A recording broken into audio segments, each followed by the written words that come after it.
The following is a word-for-word revision based on your requirements. My husband and mother-in-law's behavior is really incomprehensible. In the previous life, they used the excuse of my pregnancy and asked me to give up the position of dance chief. As a result, they immediately gave the position to their childhood sweetheart. While I was pregnant at home, I also had to take care of their daily lives, but they resented the smell of cooking oil on me. Later, after I gave birth to my child, my husband and mother-in-law used the excuse that Olivia wanted to dance and gave my child to her. They said, "Olivia wants to dance. How can she have a child?" They didn't think of it. I used to be able to dance too. I decided to start over in this life. I decided not to have children. I filed for divorce and gave their childhood sweetheart my place. But I never expected my husband to lose control over this. The applause came from the audience like a tidal wave. I could really feel it. I had truly been reborn.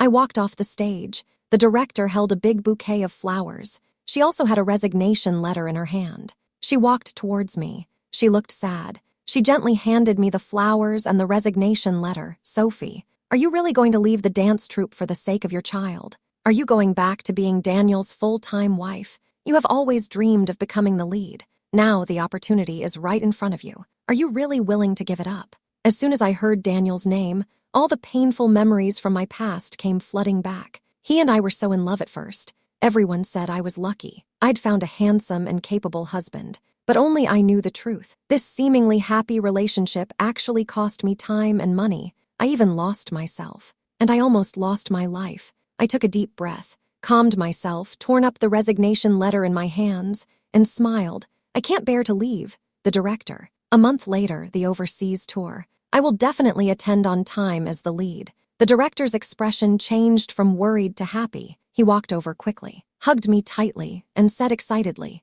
"That's great. 1 month later, we'll meet at the airport." The director called me a cab home before leaving. He looked at me. His eyes were full of relief. "Sophie, you are the best dancer I have ever seen. The stage is your home. Never let life or love make you give up on your dreams." On the way home, I kept thinking about the past. In my previous life, Daniel and I had known each other since childhood. After 10 years of dating, we finally got married. After the wedding, I used my savings and my parents' connections to help Daniel get the position of general manager of the company. I thought that life would be stable, and I could continue to pursue my dream of dancing. But with my mother-in-law's interference, I became pregnant unexpectedly. I had to give up the opportunity to become a lead dancer. Daniel used the child as an excuse to keep me at home.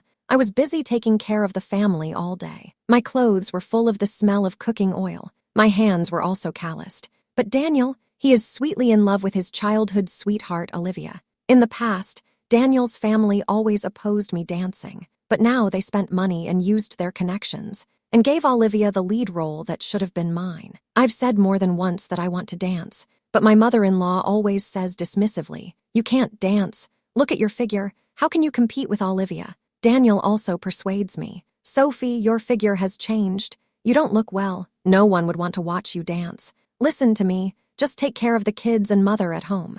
They ignored it. Now my body is deformed and my appearance has changed. They are all to blame. On the day of the birth, Daniel's family went to see Olivia's performance and left me alone in the hospital. No one cared about me. I was completely disheartened. I took the baby as my only support. Olivia said she wanted a child, but my mother-in-law even planned to take my newborn away. She said, "Olivia wants to dance. She can't have a baby. Anyway, you and Daniel are still young. You can have another child. What's wrong with Olivia raising the baby I'd just given birth?" I was weak. I couldn't stop my mother-in-law. I wanted Daniel to help. I hoped he'd help me get our baby back. But no, Daniel pretended to comfort me. But in the night while I slept, he snuck the baby over to Olivia's. My parents were abroad. By the time they got back, it was too late. Daniel's family was afraid I'd go to Olivia and the baby and locked me in the house. They said it was for my own good. I was so devastated. I suffered from depression. On the day Daniel's family threw the baby a month-old celebration,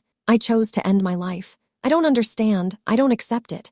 I thought I had the perfect love, but it ended up leaving me scarred. It's clear that I gave everything. But in the end, someone else benefited. Now I have a chance to start over. I still have a chance to change this. I not only want to divorce Daniel, I also want to break up with Olivia. I will regain the dancing dream that I was unable to achieve in my previous life. after returning home from the dance company. The company director sent me a screenshot of the flight ticket order. I also set a reminder on my phone to remind myself at all times that if I can just hold out for another month, I will be free again and can finally leave this place that makes me feel so oppressed. When I returned home, I found the house decorated with lights and streamers. Daniel's family and Olivia were all sitting on the sofa. As soon as my mother-in-law saw me, she waved and said, "Sophie, you're finally back. Hurry up and go cook dinner." Olivia had successfully joined the dance troupe. We had to celebrate. I silently went into the kitchen. Soon I had prepared a table of dishes and served them to everyone.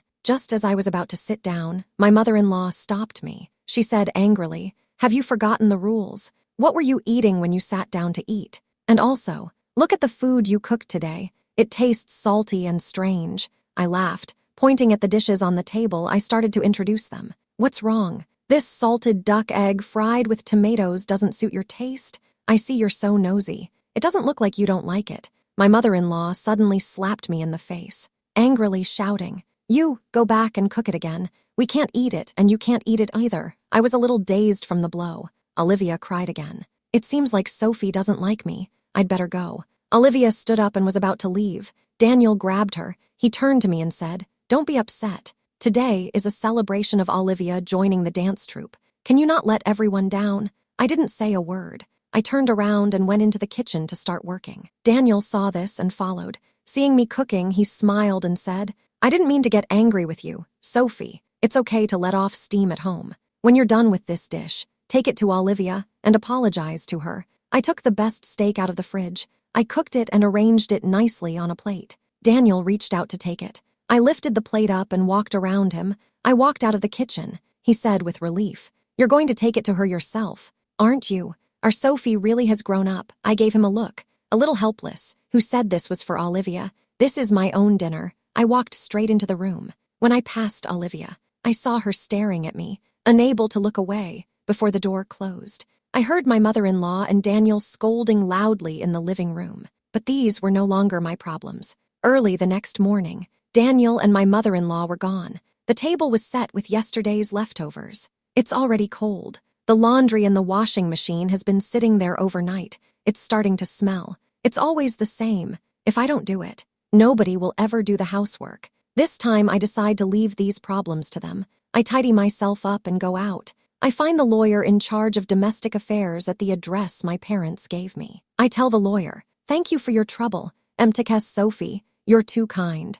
I handed the lawyer the ledgers I had kept at Daniel's house over the years. I asked him to help me sort out the assets. Since getting married, Daniel's family had taken a lot of money from me, but they had spent it all on Olivia. Now that we were getting divorced, Daniel's family had to give me back what was rightfully mine. As soon as I got home, I started sorting through my dowry. It had cost a lot of money to send it all abroad to my parents' home. When Daniel and his mother-in-law returned in the evening, I had already taken everything from Daniel's house. Daniel and his mother-in-law looked a little embarrassed when they saw me at home. Daniel explained, "I took my mother to the hospital for tests this morning. Seeing you sleeping soundly, I didn't want to wake you." His mother-in-law chimed in. He was being considerate when he spoke, but I could clearly see a lipstick stain on Daniel's collar. That was Olivia's usual color. Seeing that I didn't respond, Daniel changed the subject. "Sophie, the other day when I asked you to quit the dance troupe, did you do it?" I shook my head and said firmly, "I'm not quitting."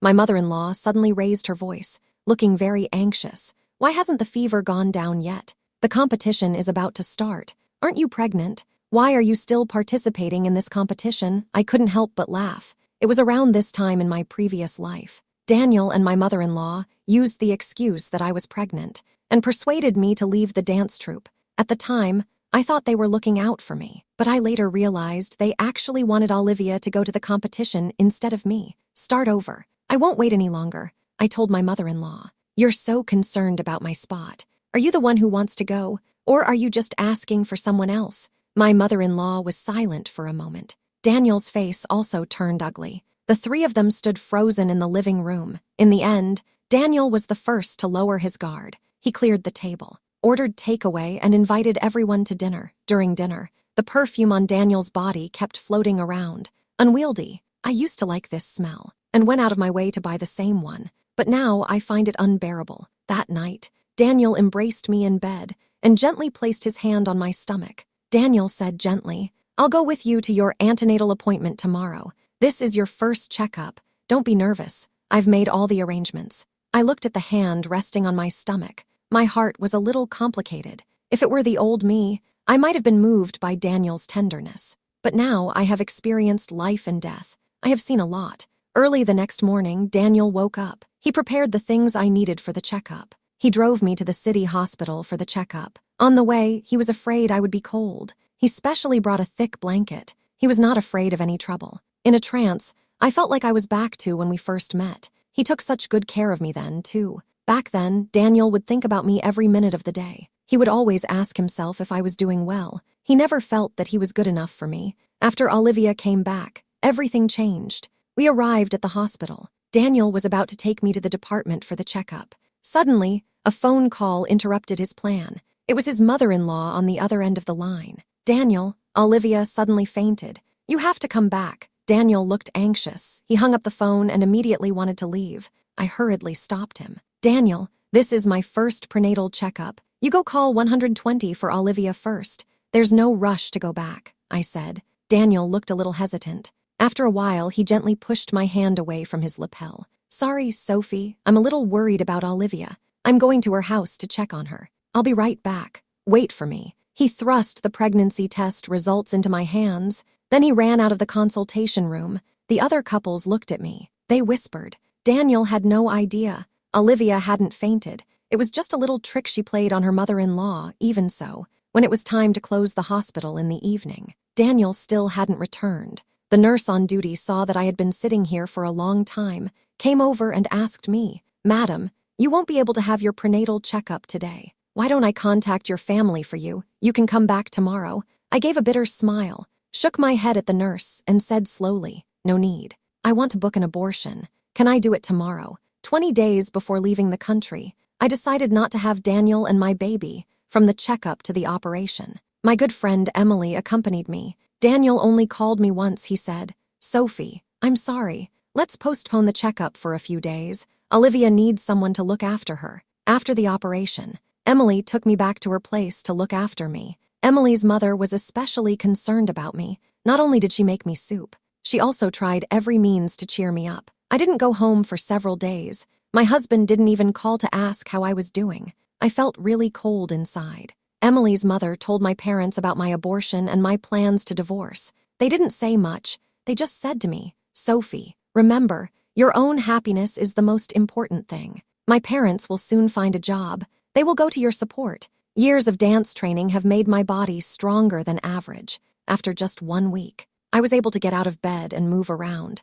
I thanked Emily's family and went home. As soon as I reached the bottom of the building, the neighbor lady stopped me and said, "Sophie, something terrible has happened. Your husband has brought a woman home. He says she's his sister. I thought you were an only child. How did you suddenly get such a big sister?" I knew something was wrong. I hurried upstairs to check it out. As soon as I entered the door, I noticed construction materials everywhere. My study was no longer a study. The books were thrown around the living room in a mess. The dance clothes that had been in the study were mixed in with the debris. Some had been torn to shreds. Olivia was wearing pajamas. Daniel helped her out of the room. She was directing the decorator as he arranged the room. My mother-in-law, who was busy in the kitchen, saw me first. She smiled a little sheepishly. She said loudly, "Sophie is back." Olivia and Daniel turned their heads to look at me together. Daniel said, "Olivia is not in good health. She has no one to take care of her. She will live with us from now on." Olivia snuggled into her arms.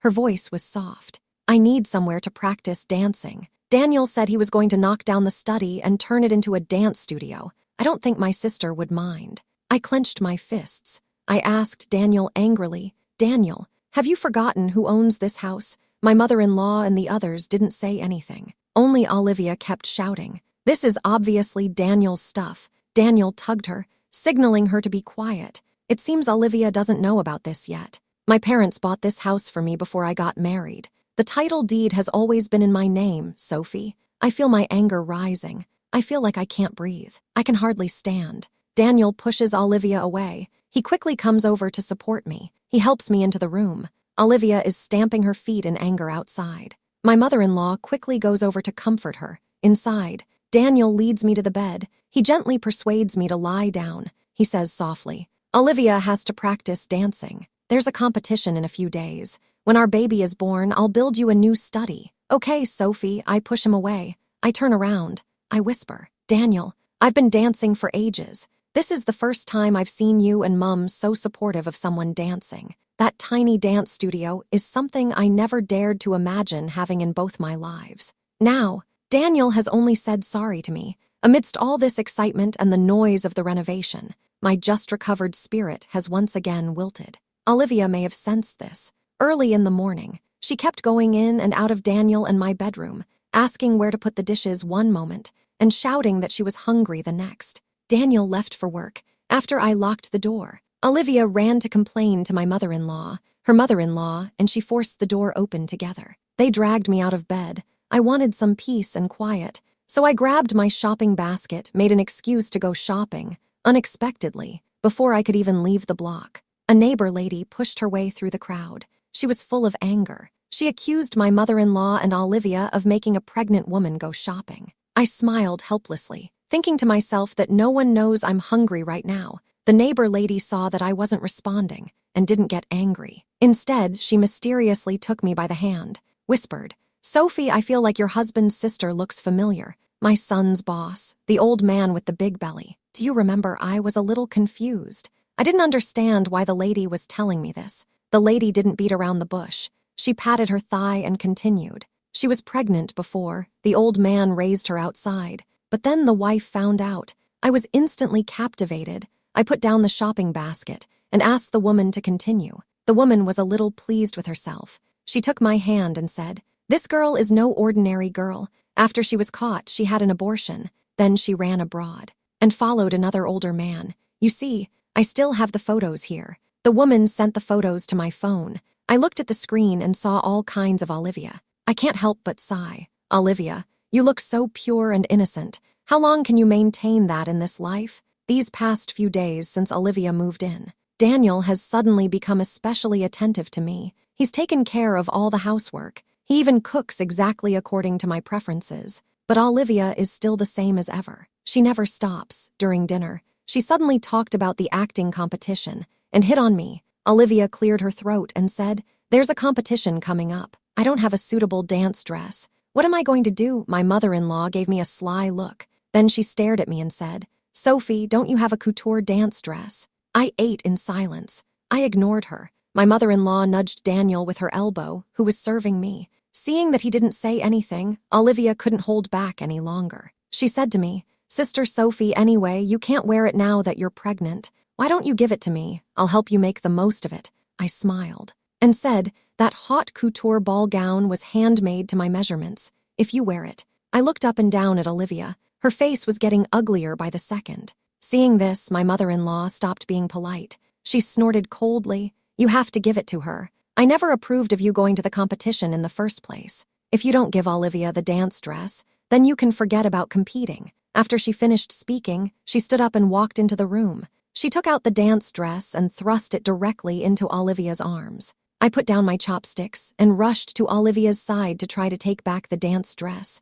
but Olivia just wouldn't let go. My mother-in-law quickly walked over to her and said a few words. Suddenly, she let go. I fell to the ground due to inertia, but Olivia fell to the ground of her own accord. She started to cry. "Sister, I knew you were still angry about the study, but you didn't have to treat me like this." I stood up with the dress in my hands. I looked down at my mother-in-law and Olivia, who were kneeling on the ground. I gave a cold smile. I ruthlessly exposed Olivia. "Olivia, how long are you going to pretend to be pitiful? You are a hypocrite. Your words and actions are disgraceful. You really make people look down on you." Before I could finish, Daniel slapped me hard. I looked at him in surprise, but he turned his head away. He helped Olivia up and said, "Give Olivia the dance dress. Sophie, you have to apologize to her." My mother-in-law took the dress from me and handed it directly to Olivia. The bright red dance dress now looked particularly glaring in the embrace of the three of them. The mother and son kept talking. Those words pierced my heart like thorns.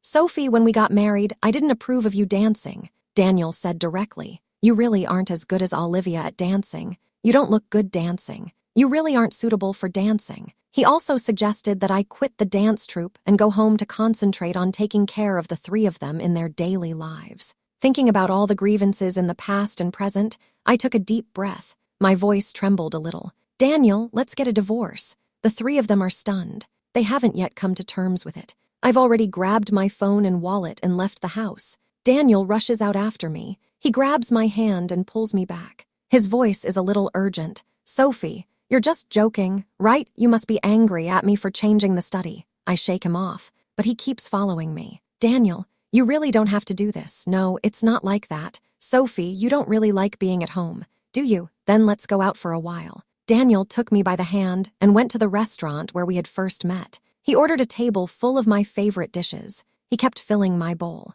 His tone was full of sincerity. Sophie, this is your favorite dish. It was so noisy in the evening. You must not have eaten well. Here, eat more. I didn't say a word. I just looked at him quietly. He felt a little uncomfortable by my gaze. We just stood there, both of us, neither of us wanting to say anything first. Daniel thought for a long time. Then he finally spoke. Sophie, you're pregnant. Dancing isn't safe. You can give your dress to Olivia. Mom and I will never mention your dancing again. Okay, I gave a bitter smile. My tone was cold. Daniel, let's go home. I'm tired. Daniel and I went home. He thought I had come home because I had calmed down. I went to bed early, but I didn't sleep all night. I looked at the memo, which only had a 7-day countdown left. I went out onto the balcony. I sent a message to Emily. Emily, I haven't found a place yet. Can I stay at your place for a few days? Don't be so formal. You can come to my place. My parents will be happy to have you. Just come over. Daniel and the others were sleeping soundly,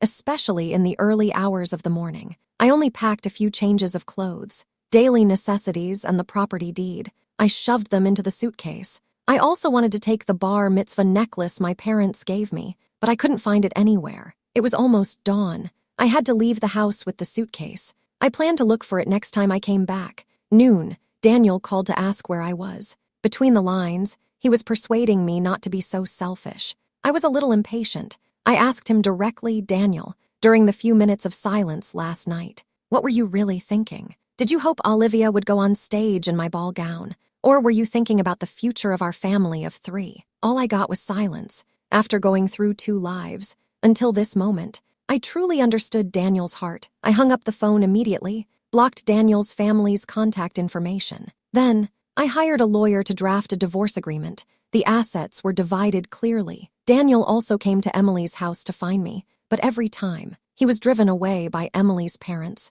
Daniel heard Sophie say that you have nothing to say, and it made him feel really bad. I kept thinking about my necklace. While Daniel was at work, I went home to look for it. My mother-in-law had gone to the park to chat. I thought no one was home, but I ran into Olivia in the bedroom. She was sitting at my dressing table, unceremoniously applying my skincare products to her face, as if she didn't have to pay for them. The dress she was wearing was the one I had asked Daniel for so long in the shop, something I had tried so hard to get, but Olivia had got it so easily. Olivia saw me coming. At first, she looked surprised. Then a smug smile appeared on her face. She said provocatively, "Why has big sister Sophie come back? From what Daniel said, I thought you would never come back." "Oh yes, Daniel said that I could use these things as I like." I was about to argue with her, but then I saw the necklace around her neck. It was the exact same necklace I got for my coming-of-age ceremony. I reached out to take it off her neck. Olivia quickly covered the necklace and took a few steps back.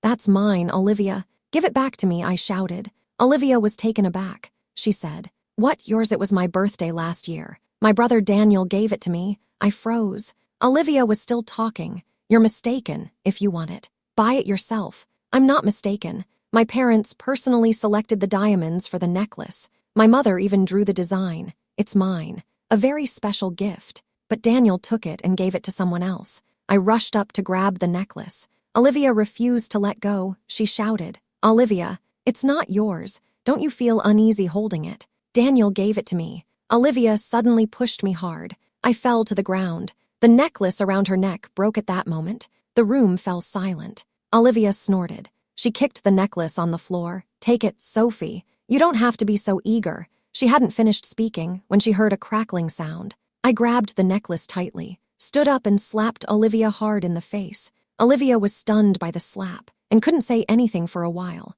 I stepped closer, staring at her shoulders, and said with clenched teeth, "Olivia, you're the one who can't go on living as long as the man is rich. You can accept it, right? What do you mean by that?" Olivia asked, a little panicked. "You know exactly what I mean. Daniel thinks you're innocent as a little white flower. I don't know if you've told him." I paused and sneered. "The child you aborted and all your affairs. Will my mother-in-law and my husband know about it?" After that, I turned around and left. Olivia suddenly screamed in her room. The sound came from behind me. "Sophie, are you crazy? Are you trying to ruin me?" I immediately sent the necklace abroad for repair. I thought this matter was settled. I could be quiet for a while. Unexpectedly, someone came uninvited. Daniel brought Olivia to Emily's house. He knocked on the door. As soon as the door opened, Olivia burst into tears. "Daniel's brother, I really don't understand. Why did my sister Sophie hit me over a necklace? Daniel couldn't help but say something to me too.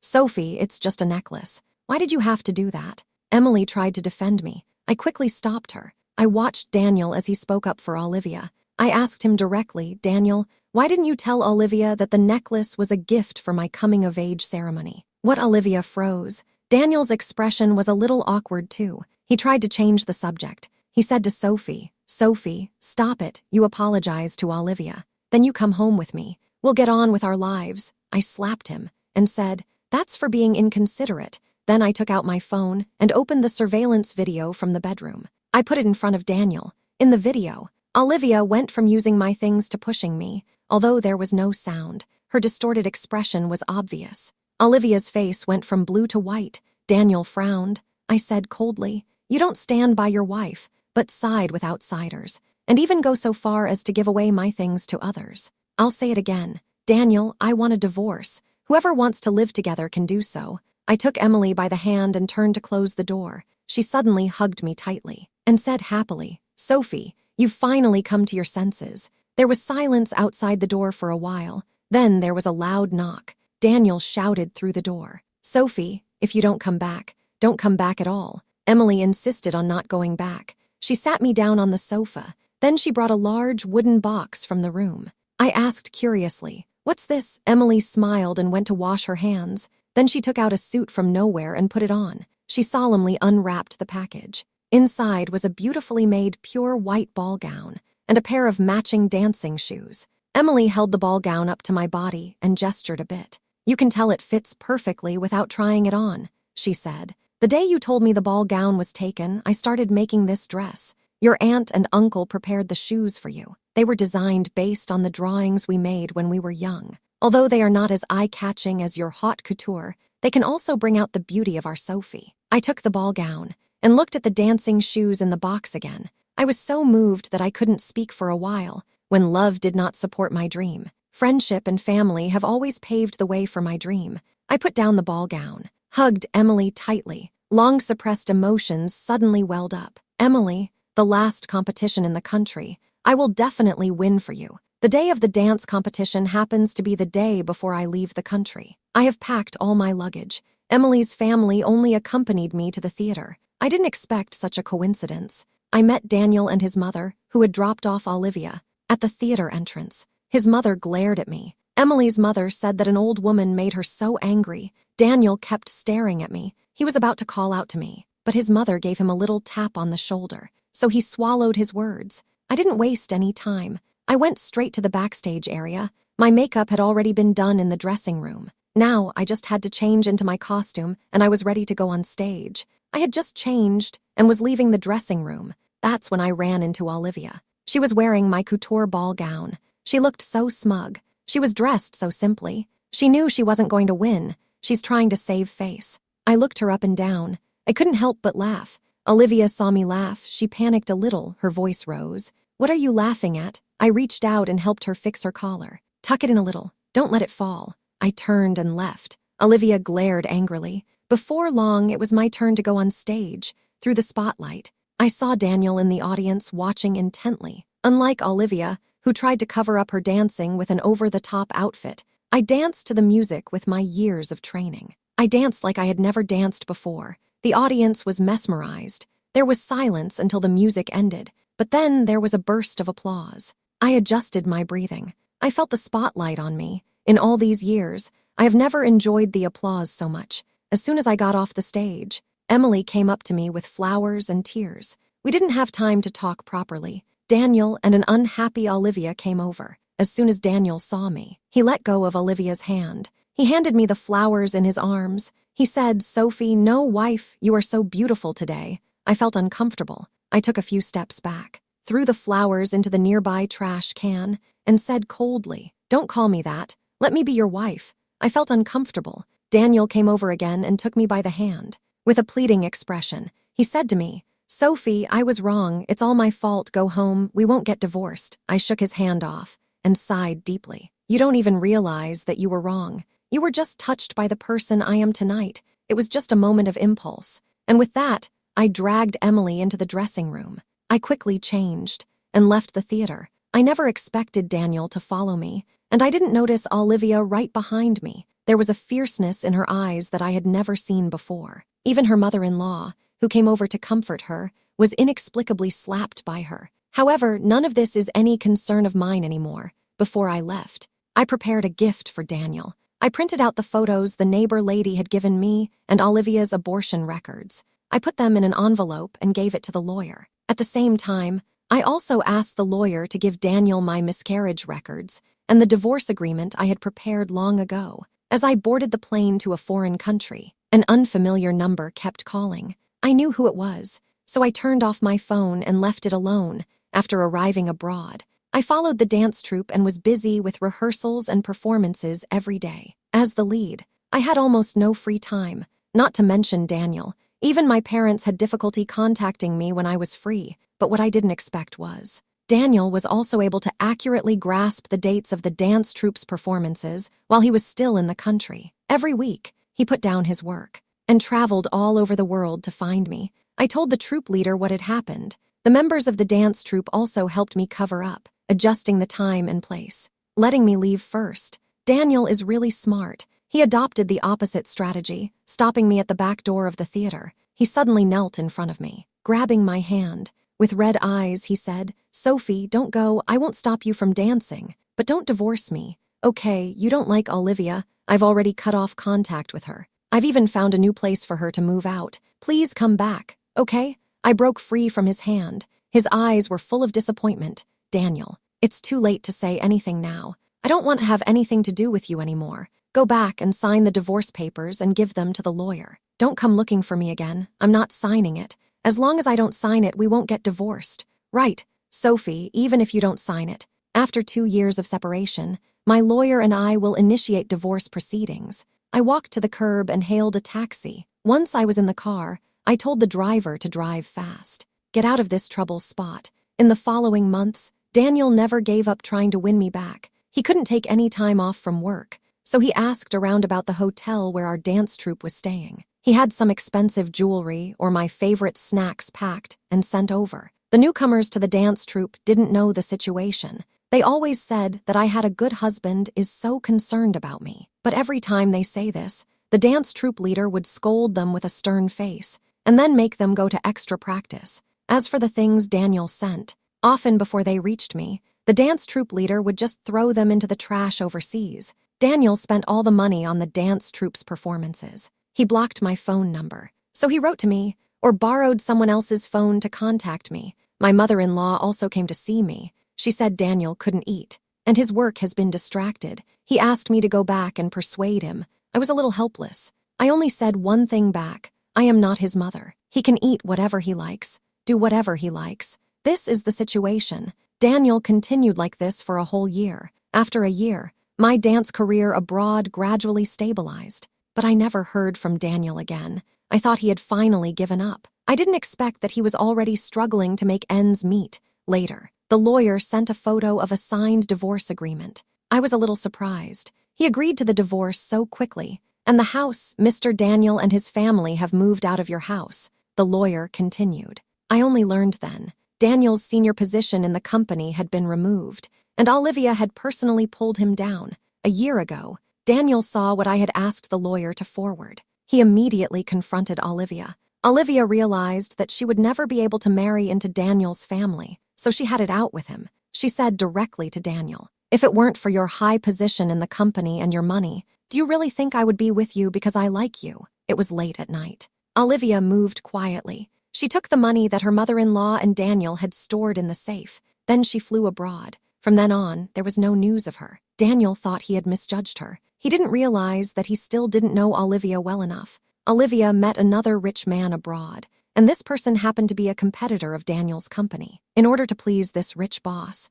and fight for the chance to marry into a wealthy family, Olivia leaked all of Daniel's company's secrets to the other party. During a negotiation, the competitor took the opportunity to mock Daniel, who was present as a representative. After Daniel was fired from the company, he and his mother-in-law took out all of their remaining savings to compensate the company for its losses. The lawyer also passed on a letter from Daniel in his own handwriting. It was full of sincerity. He admitted his mistake. He felt guilty towards me, and he finally expressed his love, but I was no longer moved. I devoted all my energy to my dance career. In just 2 years, I became a world-renowned prima ballerina. During one performance, I met Olivia. She hadn't married into a wealthy family, as she had hoped. Instead, she was serving tea to a rich woman. She also had a few scars on her body. I heard that the rich boss had no intention of marrying her. People say that a woman like her is just a plaything in the hands of the big shots. Olivia and Daniel eventually got their comeuppance. For me, this was undoubtedly the best gift I had received in 2 lifetimes.